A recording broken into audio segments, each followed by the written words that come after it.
Të dashur vëllezër e motra, të dashur miq, të dashur besimtar katolik, siç keni dëgjuar,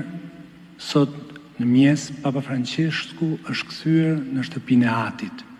Ky lajm e ka shënuar me trishtim zemrën, mendjen, shpirtin e secili prej nesh, e të çdo njeriu vullnet mirë mbi tokë, sepse ka qenë në këtë kohë jetime nga një zë i fortë, dashurie, shpresë, paqe, ka qenë i vetmi zë që përcillte një forcën e ngushëllimit hyjnor. E akoma më thellë na ka prekur neve, por në shpirtin e Krishtit të ringjallur, përballë trishtimit të shputjes fizike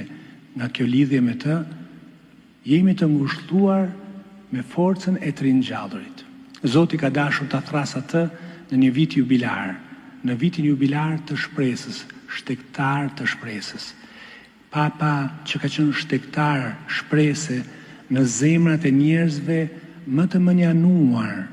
më në periferi, si thonë ai periferi ekzistenciale, më të shtypur, ky pap